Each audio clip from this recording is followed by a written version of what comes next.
Live from the CBS Broadcast Center, this is CBS 2 News This Morning. Good morning. Coming up on 8 o'clock on this Sunday, May 17th. I'm Cindy Hsu. We'll have a check on the weather in just a moment. First, though, the latest headlines in the coronavirus pandemic. Several new developments as the tri-state prepares itself on the road to reopening. Governor Cuomo announcing that elective surgeries will soon be able to resume in both Westchester and Suffolk counties. In New Jersey, the Archdiocese of Newark will begin some operations at several churches today. And live sports will soon begin to return to New York. Both horse racing and auto racing will resume on June 1st, but spectators will have to stay home. We'll have much more on the pandemic in just a moment. First, though, a check on your forecast. John Elliott is live at his home in Essex County, New Jersey. It looks a little windy out there, John. A little bit of a breeze, but it's not that bad, and we are going to see some pretty comfortable numbers. It's just going to be cooler than it was yesterday and a lot cooler than it was on Friday. But boy, it sure is pretty. Nice skies here. Feels good. Numbers in the low to mid 50s on average around the area. Bit of an east breeze out on the island keeps the Hamptons up through Riverhead, Orient Point, Wading River a little bit cooler. 55 to 58 though for the Jersey Shore. Snapshot of the skies. We're dry. We'll see some clouds fill in today. Could see some moisture off to the south and west. Your day today, more clouds and cooler numbers. You're looking at numbers just in the upper 60s. And we're also tracking a tropical storm. We're going to take a look at some new numbers with Arthur and see what that will do for your week and see what technology is doing to dentistry and how it may help you keep your smile looking bright, just like Cindy's. Back to you. John, thank you. Social distancing enforcement at a number of parks across the city this weekend as the warmer weather brings more people outdoors. CBS 2's Tara Jakeway joins us live from Central Park with more. Good morning, Tara. Good morning, Cindy. And on this beautiful morning in Central Park, you'll see the typical things happening. People out for runs, walking their dogs. But things are just a little bit different, including a new fashion thing going on. You're going to see lots and lots of face masks and gloves. New York City employees handed out bags of face masks this weekend to encourage social distancing. Eve Yang, who grabbed 2 for each family member at Pier 45, is all for this new form of enforcement. It's a hard time right now, so we still have to live our lives somehow, right? After a series of controversial social distancing arrests, the police commissioner directed officers this weekend to stop issuing summonses and instead gently persuade violators.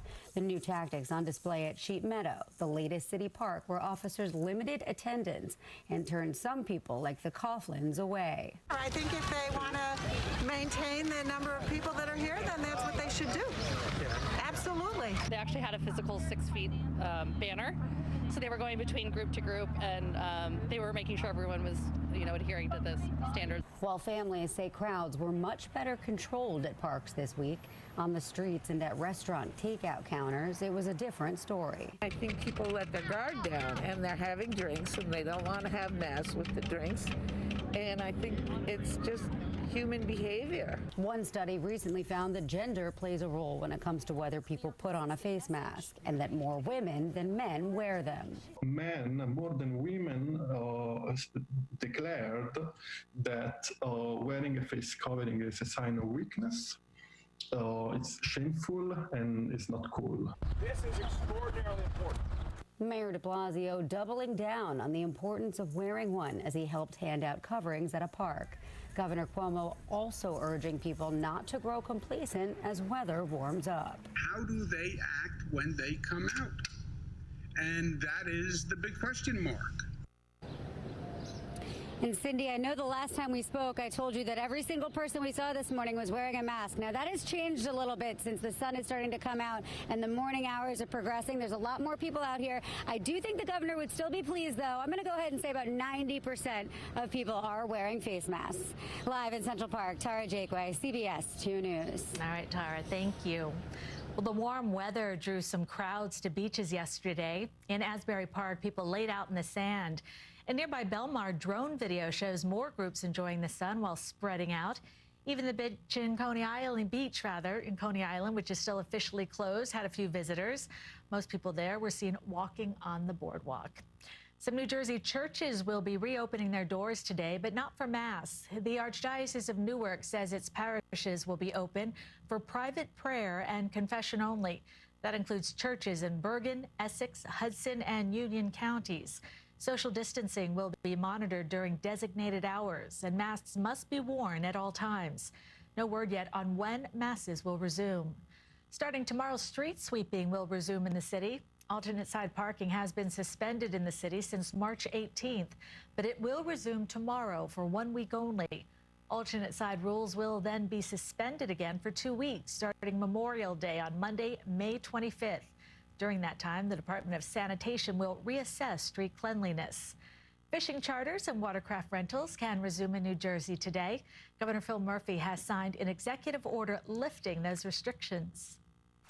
In both instances, we will require specific social distancing and sanitation measures to be followed, including the implementation of online or telephone payment systems to further lessen direct person-to-person contact, among other procedures spelled out in my order. The governor says all passenger and customer logs must be properly maintained for contact tracing. Elective surgeries are returning to more hospitals in New York State. Yesterday, Governor Cuomo announced that medical procedures can resume in Suffolk and Westchester counties. Elective surgeries were suspended in mid-March to allow enough hospital beds for COVID-19 patients. New York started allowing the procedures to resume in some upstate counties on April 21st. Here at CBS, we are mourning the death of broadcasting pioneer and member of the CBS family, Phyllis George. George was the 50th winner of Miss America in 1971 and later became one of the first women to have a nationally prominent role reporting for television sports. She served as co-host of the NFL Today right here on CBS from 1975 to 1984. She was also the First Lady of Kentucky. A family spokesperson said George died Thursday after a long battle with a blood disorder. She was 70 years old. Sean McManus, chairman of CBS Sports, released a statement saying the CBS Sports family is deeply saddened by the passing of Phyllis George, an icon in the sports broadcasting industry who contributed greatly to the rich history and tradition of CBS Sports. Phyllis was not only a key member of a show that remains the gold standard of NFL pregame shows, the NFL Today with Brent Irvin the Greek, but also a pioneer for all women in broadcasting. Coming up, honoring the graduating class of 2020, how seniors in our area and around the country are celebrating.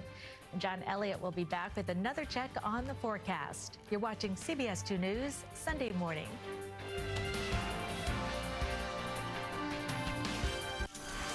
I saw the commercial on TV, downloaded the app, and within minutes, I was playing. With Betfair Casino, you can play your favorite casino games anywhere in New Jersey. I was literally sitting on my couch with nothing to do. I put $20 into my account, and I hit for $17,000. Join today to play your first day risk-free up to $200. 11 Los Angeles firefighters are hurt after a massive explosion downtown. 3 are listed in critical condition, but all are expected to survive.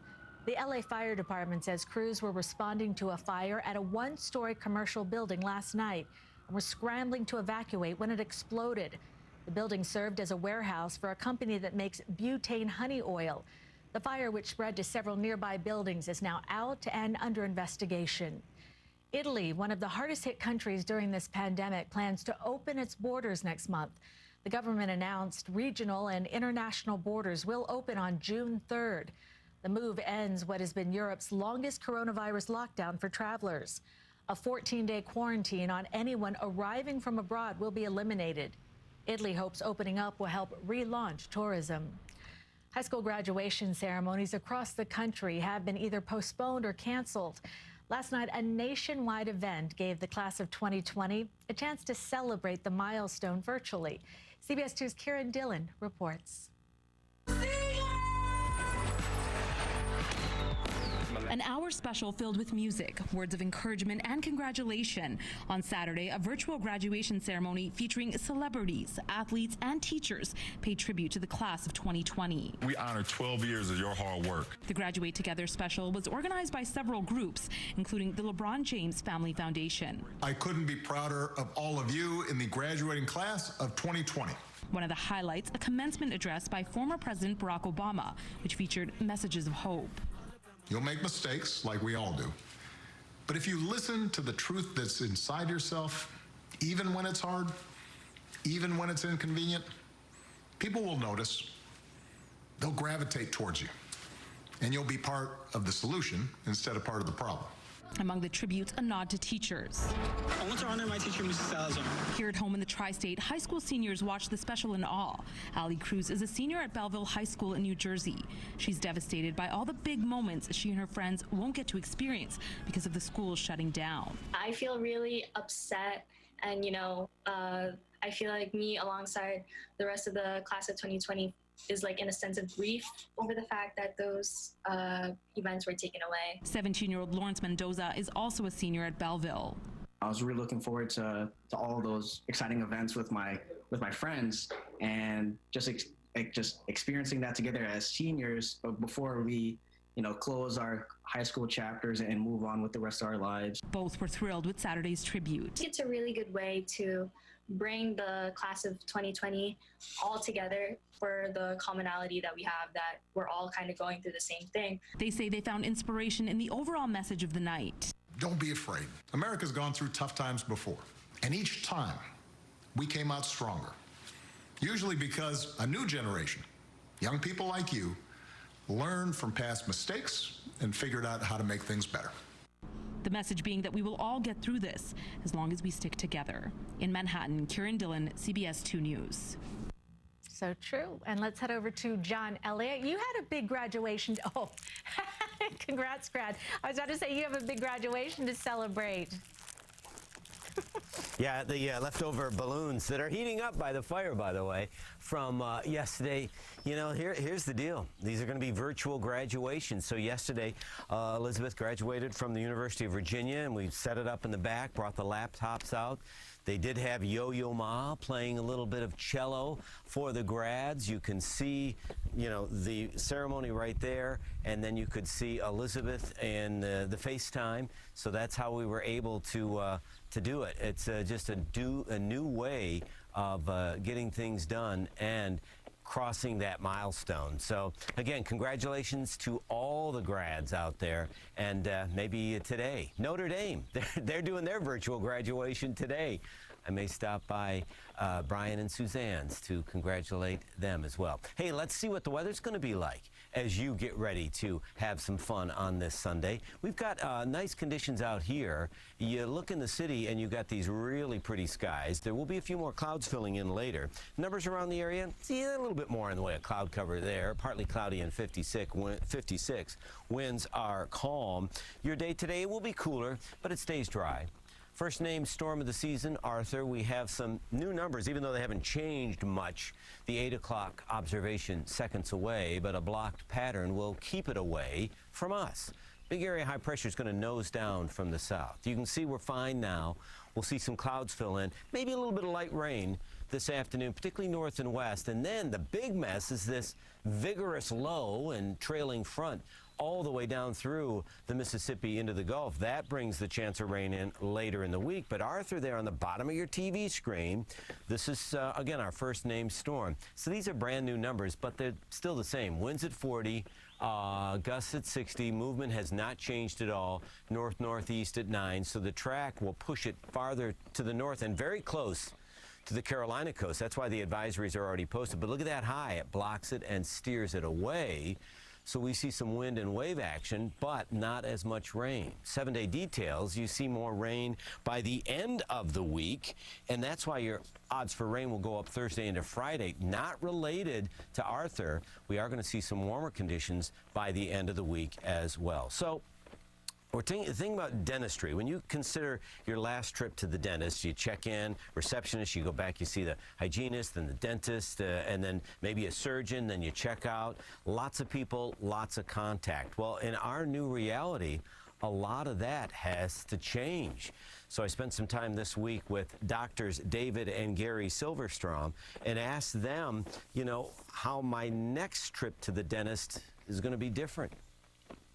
Could the COVID-19 crisis be forcing a change to the future of dentistry? Of course. Well, if you don't have the technology, it's putting your patients in much more risk. This camera is going to take about 100 pictures per second, and it'll take the images of the teeth and create them in a virtual or 3D model. It saves time, it's much more precise, it's less costly, and most important, it's the safest, it's the lowest risk. But I hate to be this harsh. Please. It is going to put some dentists out of business. As I mentioned, 2 out of 5 dentists will more than likely not come back to practice for a number of reasons. We need to expand hours. We need to reduce capacity in a dental office. We need to treat one person at a time the way it should be. You know, it's technology that I loved having before because it elevates the level of care for our patients. But nowadays, I think it's a mandatory because if you're going to force the patient to be exposed over and over again, I think it's just inappropriate. Think of that. 2 out of 5 may not come back. So some of the technology, they already have a HEPA filtration system. They have added a bipolar ionizing system because of all the aerosols and water vapor that's in the room where you're getting all the work done. They've changed their software so you check in from the car. You don't see people. You go from the car to the chair and out, and touch-free bathrooms. Again, this is going to be a big hurdle for dentists to overcome. I want to thank David and Gary. They had some emergency procedures to do this week, so we were able to tag along at a safe distance to try to put things in perspective to show you some of the changes that are likely coming to your dentist. Cindy? That was really interesting. Those are a lot of changes.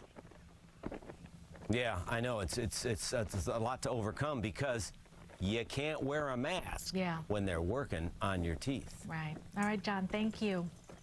Well, May is Mental Health Awareness Month, and it's expected that post-traumatic stress disorder among frontline workers will skyrocket as the COVID-19 crisis settles down.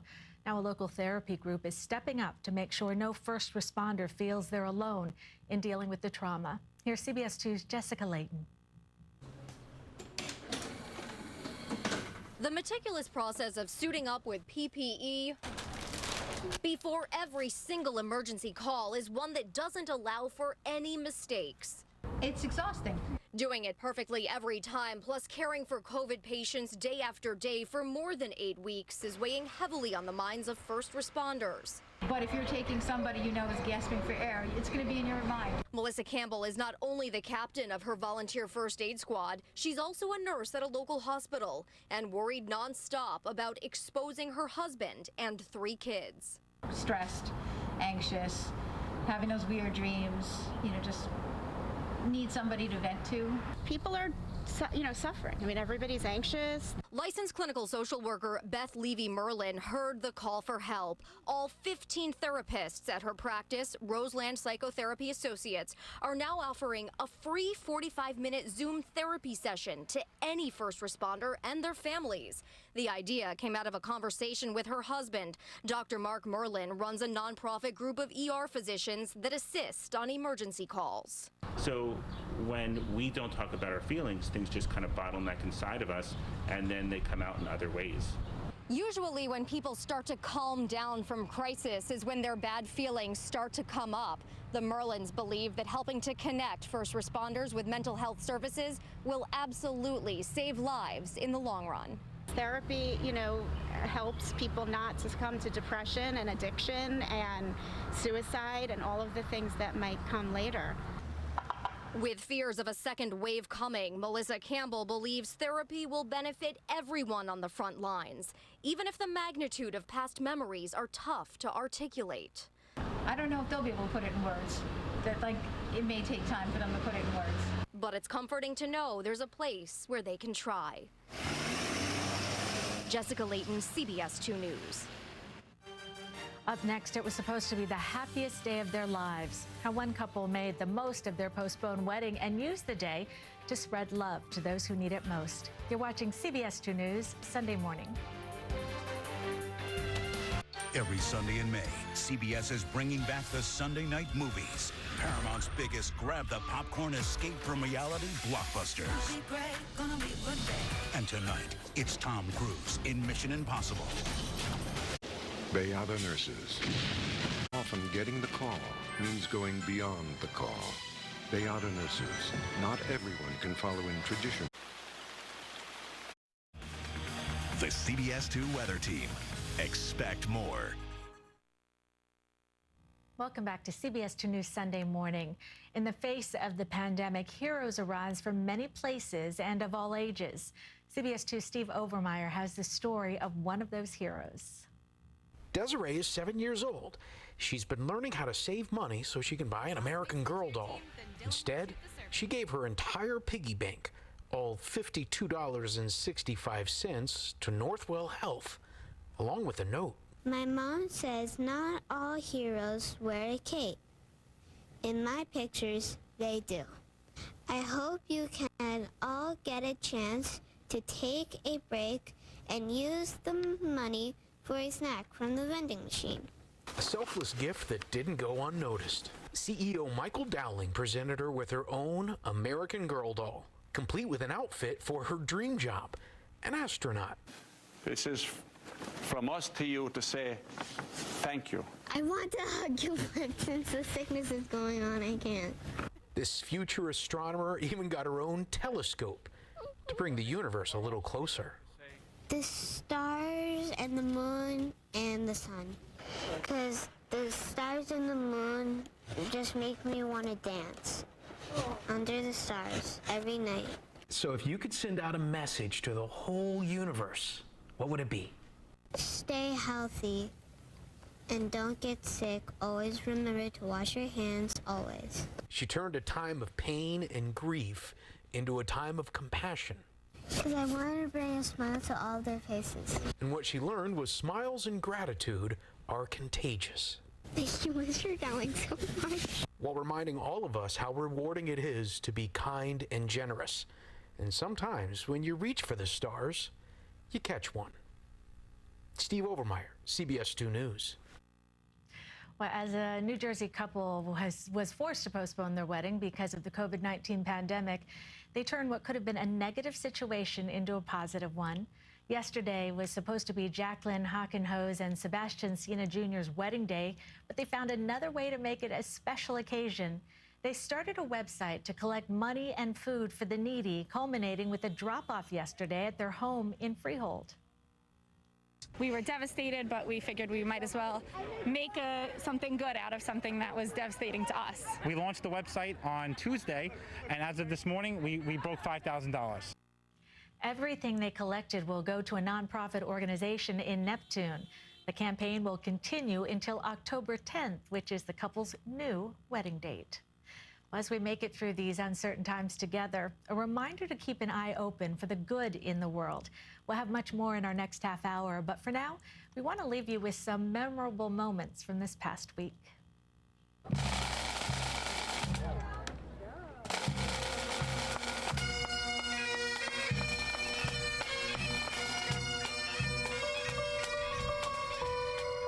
the bottom of our hearts, the Nassau County Police Department thanks all of you for what you've done for our members over the last 7 weeks. It shows a lot of care to take your time to write something for somebody who's on the front lines against this pandemic and to show your gratitude for that reason. Are people going to be able to walk along here with their family? Yes. I hope you can all get a chance to take a break and use the money for a snack from the vending machine. I feel confident with the support we've gotten from our customers that we'll will exist, and just the way we do business might change. We're looking forward to when we can, have that sort of sense of community again. He called mommy. He turned to his side, and he never responded anymore. As long as they were getting a heartbeat and getting a pulse, I think that was enough to give me confidence that he's gonna come back. It was different without him, so we're glad that he's home with us.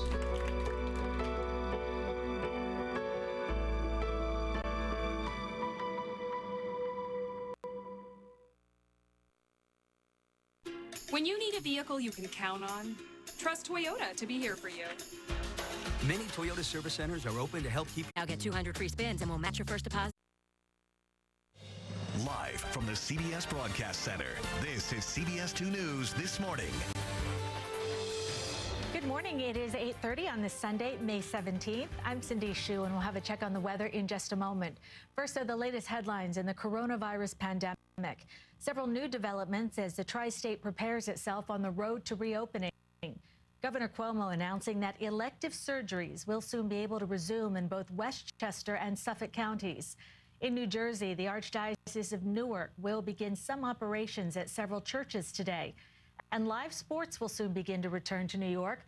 Both horse racing and auto racing will resume on June 1st, but spectators will have to stay home. We'll have much more on the pandemic in just a moment. First, though, a check on your forecast. John Elliott's live in his backyard in Essex County, New Jersey, reading some newspaper. Oh, my gosh. Are you reading the comics? What are you doing? Oh, you are reading the comics. Cindy, I always check the Absolutely. Foxtrot's very funny. It's about a Zoom call. But I always see if there's a local cat in Heathcliff. And look at here. Vince is going to zoom in. Joanne Grycan of Westwood, New Jersey, says her cat Zoe loves to sleep, but never sleeps in her bed. Anytime there's a New Jersey, New York, or Connecticut cat in Heathcliff, I think that's a win for us in the comics department. That's also why I turned the fire off. All right, it's going to be a nice day today. Reading the paper in the backyard. Some clouds will fill in later. Right now, we've got sunny skies, but plan on more clouds and cooler temperatures. Temperatures around the area, still in the mid-50s, 56. Hey, we're up a degree in the city. We're at about 55 out here. Parts of Morris County into Somerset, you're actually closer to 60. You're closer to a little bit of rain west. Could see some sprinkle activity north and west, but in the city, upper 60s, and we are going to see what Arthur's doing. We'll check the track on that storm and tell you how you can virtually help a great New Jersey organization later this morning. Right now, though, time to check sports and send things back to Cindy. John, thank you. All right, social distancing enforcement at a number of parks across the city this weekend as the warmer weather brings more people outdoors. CBS 2's Tara Jakeway joins us live from Central Park with more. Good morning, Tara.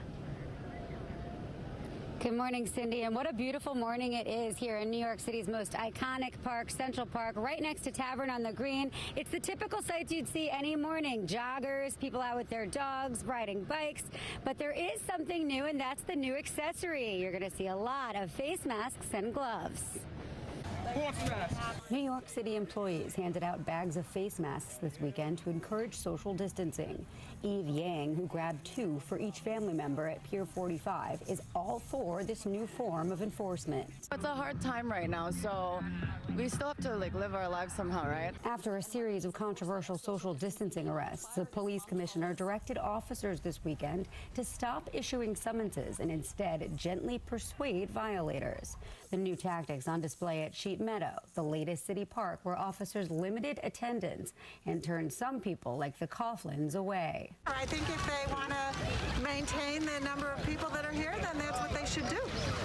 Absolutely. They actually had a physical 6 feet banner. So they were going between group to group, and they were making sure everyone was, adhering to this standard. While families say crowds were much better controlled at parks this week, on the streets and at restaurant takeout counters, it was a different story. I think people let their guard down, and they're having drinks, and they don't want to have masks with the drinks. And I think it's just human behavior. One study recently found that gender plays a role when it comes to whether people put on a face mask, and that more women than men wear them. Men, more than women, declared that wearing a face covering is a sign of weakness, It's shameful and it's not cool. This is extraordinarily important. Mayor de Blasio doubling down on the importance of wearing one as he helped hand out coverings at a park. Governor Cuomo also urging people not to grow complacent as weather warms up. How do they act when they come out? And that is the big question mark. And Cindy, I think the governor would be very proud so far this morning. I'd say about 90% of people are wearing face coverings. And the fun part about it all is that safety can be fun. We've seen lots of people going to their own closets, bringing out bandanas and masks of all different patterns. Live in Central Park, Tara Jakeway, CBS 2 News. Tara, thank you. The warm weather drew some crowds to beaches yesterday. In Asbury Park, people laid out in the sand, and in nearby Belmar, drone video shows more groups enjoying the sun while spreading out. Even the beach in Coney Island, which is still officially closed, had a few visitors. Most people there were seen walking on the boardwalk. Some New Jersey churches will be reopening their doors today, but not for Mass. The Archdiocese of Newark says its parishes will be open for private prayer and confession only. That includes churches in Bergen, Essex, Hudson, and Union counties. Social distancing will be monitored during designated hours, and masks must be worn at all times. No word yet on when masses will resume. Starting tomorrow, street sweeping will resume in the city. Alternate side parking has been suspended in the city since March 18th, but it will resume tomorrow for 1 week only. Alternate side rules will then be suspended again for 2 weeks, starting Memorial Day on Monday, May 25th. During that time, the Department of Sanitation will reassess street cleanliness.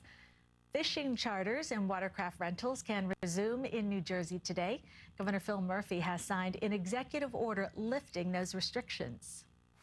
In both instances, we will require specific social distancing and sanitation measures to be followed, including the implementation of online or telephone payment systems to further lessen direct person-to-person contact, among other procedures spelled out in my order. The governor says all passenger and customer logs must be properly maintained for contact tracing. Elective surgeries are returning to more hospitals in New York State. Yesterday, Governor Cuomo announced that medical procedures can resume in Suffolk and Westchester counties. Elective surgeries were suspended in mid-March to allow enough hospital beds for COVID-19 patients. New York started allowing the procedures to resume in some upstate counties on April 21st. Here at CBS, we are mourning the death of broadcasting pioneer and member of the CBS family, Phyllis George. George was the 50th winner of Miss America in 1971 and later became one of the first women to have a nationally prominent role reporting for television sports. She served as co-host of the NFL Today right here on CBS from 1975 to 1984. She was also the First Lady of Kentucky. A family spokesperson said George died on Thursday after a long battle with a blood disorder. She was 70 years old. Sean McManus, chairman of CBS Sports, released a statement saying the CBS Sports family is deeply saddened by the passing of Phyllis George, an icon in the sports broadcasting industry who contributed greatly to the rich history and tradition of CBS Sports. Phyllis was not only a key member of a show that remains the gold standard of NFL pregame shows, the NFL Today with Brent Irvin the Greek, but also a pioneer for all women in broadcasting. Coming up, a look inside a day in the life of nurses on the front lines in their own words. And John Elliott will be back with another check on the forecast. You're watching CBS 2 News Sunday morning. Minwax makes it so easy to make wood beautiful. Once you get started, you won't want to stop. Keep on finishing with Minwax, America's #1 selling interior stain. At RWJ Barnabas Health, we thank you for all your sacrifices, for staying home, for putting off visits for the sake of others, for sending us food and messages to uplift our spirits. And we thank you, New Jersey, for trusting us to take every precaution as we safely welcome you back. RWJ Barnabas Health. Let's be healthy together. 11 Los Angeles firefighters are hurt after a massive explosion downtown. 3 are listed in critical condition, but all are expected to survive. The LA Fire Department says crews were responding to a fire at a 1-story commercial building last night and were scrambling to evacuate when it exploded. The building served as a warehouse for a company that makes butane honey oil. The fire, which spread to several nearby buildings, is now out and under investigation. Italy, one of the hardest hit countries during this pandemic, plans to open its borders next month. The government announced regional and international borders will open on June 3rd. The move ends what has been Europe's longest coronavirus lockdown for travelers. A 14-day quarantine on anyone arriving from abroad will be eliminated. Italy hopes opening up will help relaunch tourism. Well, this week marks 2 months since Governor Cuomo ordered non-essential businesses to close, and there's a dire prediction that many will never reopen. CBS 2's Tony Aiello checked in with one Brooklyn businesswoman whose plea for help has captured hundreds of thousands of views on social media. It is a tale of 2 business models. Big box stores open and drawing crowds. Small family-owned businesses deemed non-essential and mandated to stay closed. And I cannot be trusted to open my door to one client at a time. Why are our politicians favoring the chain stores? This from Simca Minkowitz has been viewed many thousands of times on social media. She and her husband own a jewelry store in Borough Park, which they dutifully closed right before the busy Passover season. It was devastating, and we did it with love. We closed our doors with love because we knew we had to. As the lockdown has dragged on, Minkowitz has come to believe she can safely reopen, sanitizing every surface and allowing only 1 or 2 customers inside at a time. I think I'd be able to sanitize my space better than a large Target, let's say, or a large Costco. With 6 children, she has every incentive to be careful. She believes it's time to let people assess their own tolerance for risk and shop accordingly. I know that I can go out of my house and I can make that choice. And if someone is afraid, that's their choice also. And they could stay home and they could be home. And honestly, I tell my parents to stay home and my in-laws to stay home because they're above a certain age and I want them to be safe. She fears what the economic future holds. The Brooklyn Chamber of Commerce estimates 20,000 small businesses may not survive the pandemic, may never reopen their doors. There's going to be trauma that people are going to carry for many years from this. A PPP loan helped with 2 months' rent, but the day is rapidly approaching when they'll have to decide how much longer they can hold on. In Borough Park, Tony Aiello, CBS 2 News. Time now is 8:44. We want to check on the forecast. We had 2 beautiful days in a row, but will this warm weather last? John Elliott is in his backyard, and he's going to give us the latest. Hey, John. So, Cindy, we've moved to the interview set part of the backyard. We've got we have a very special live guest that we're going to talk to in just a bit. Great way you can help a wonderful organization in New Jersey virtually later this morning. But let's talk about this morning right now. We've got some clouds filling in here in West Essex, also some clouds filling in the city as well. The city shot shows those clouds, and clouds definitely more of a feature today than yesterday. Right now, though, numbers not bad. There's a little bit of blue there, 56. Winds are calm. Numbers around the area, well, again, you're a little cooler. Sullivan, Ulster down through Orange, Rockland, Westchester. In fact, 52 in White Plains. But, hey, Brick's almost 60. These numbers compared to yesterday, it is cooler. Definitely cool in the shade, 3, 4, 5, 10. 15 degrees cooler than it was this time yesterday. So we're watching that. I'll tell you what is up is pollen. Trust me, in the backyard, hatchoo. Tree and grass pollen, very high. Make sure you're ready for that.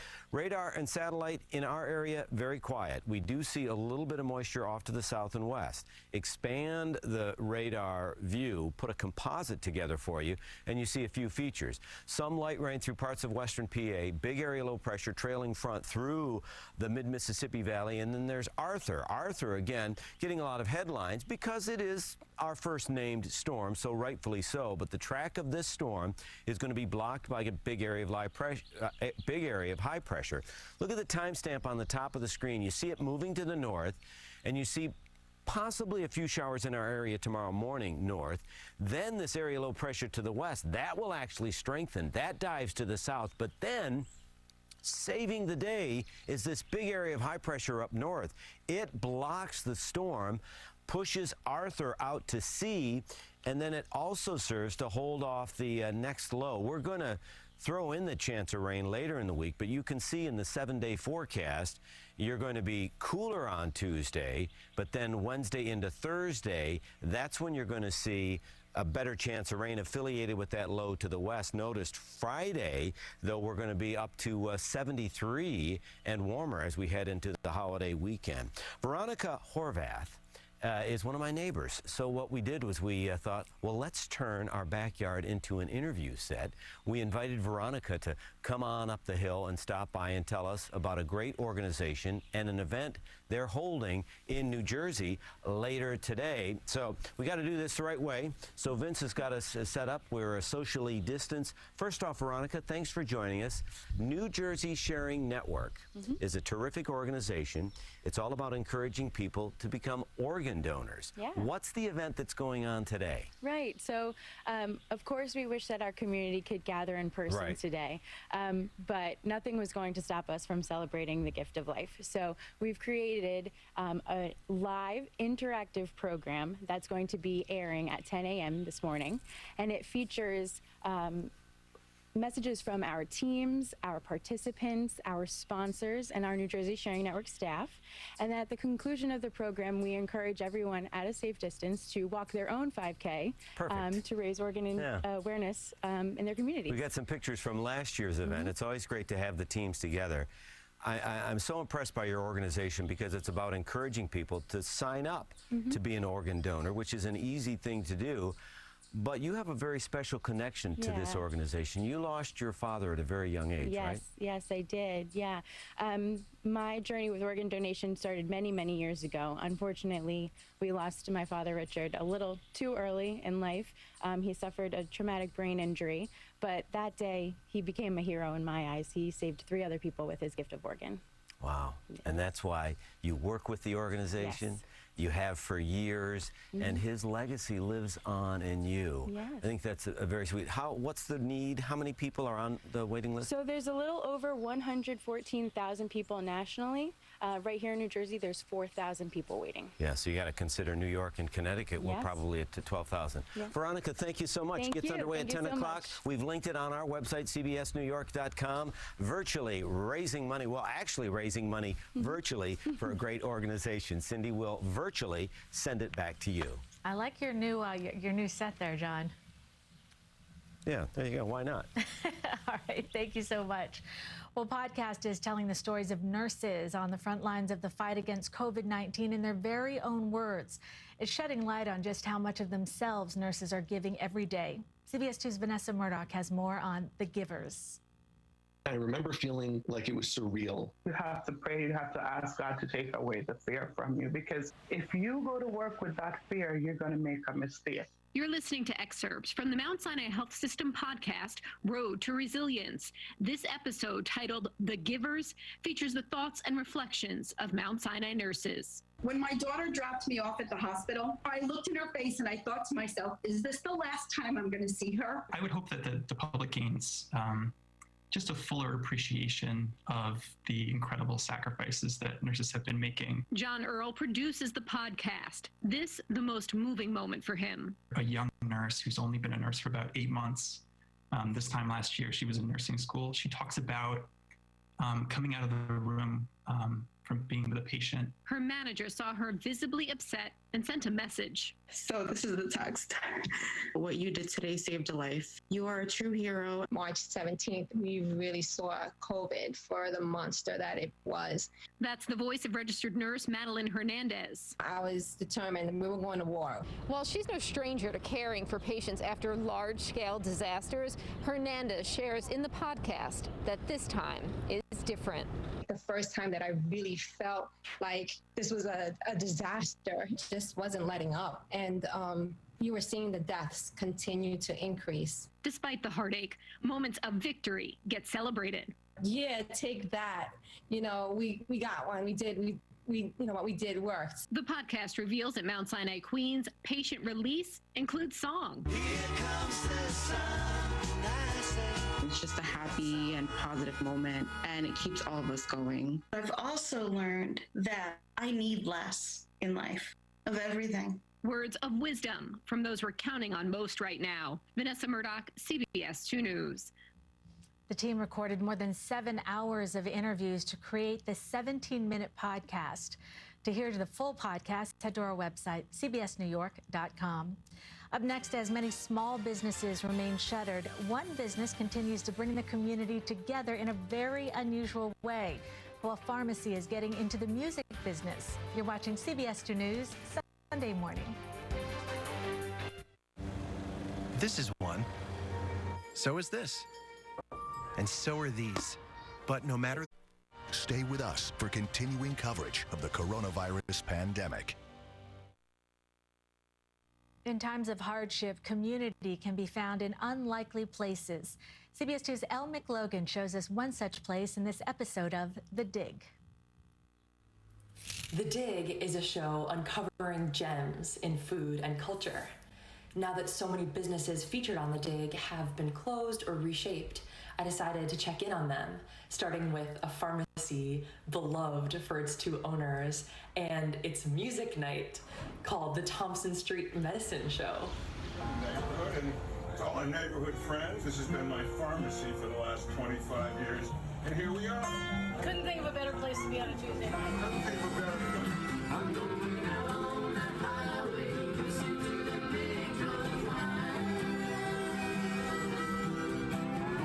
Brings everybody together, and you feel good. It's a celebration of life. Yeah.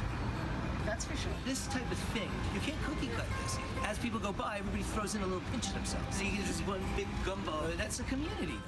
And if I snap my fingers, they all turn face down, except for your card.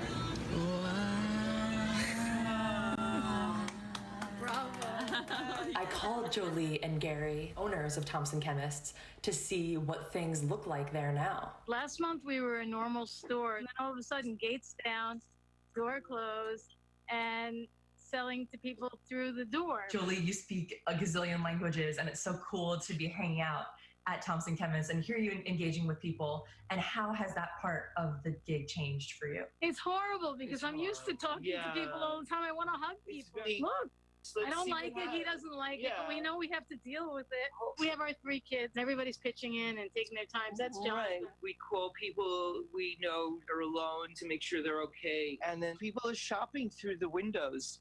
They're telling us I want the blood pressure machine. I want the shampoo. And concerts. How have you been able to adapt that? At home with a glass of wine. Yeah, everybody's been doing it from their locations with the Brady Bunch boxes, singing on top of each other because of the delays and the money.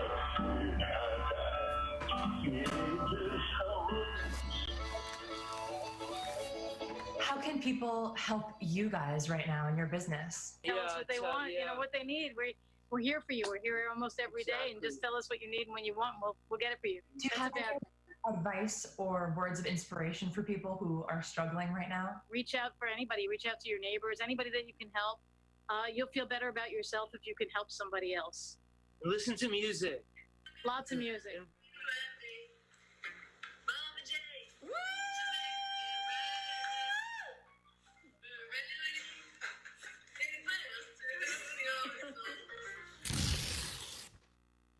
Great advice. You can find this story and all past episodes of The Dig at cbsnewyork.com/The Dig. Thanks so much for spending part of your Sunday morning with us. I'm Cindy Hsu. Stay with CBS 2 for continuing coverage of the coronavirus pandemic. We'll also have updates throughout the day, on air and online at cbsnewyork.com. Stay safe and enjoy your day. A friendly reminder from CBS 2. We're in this together.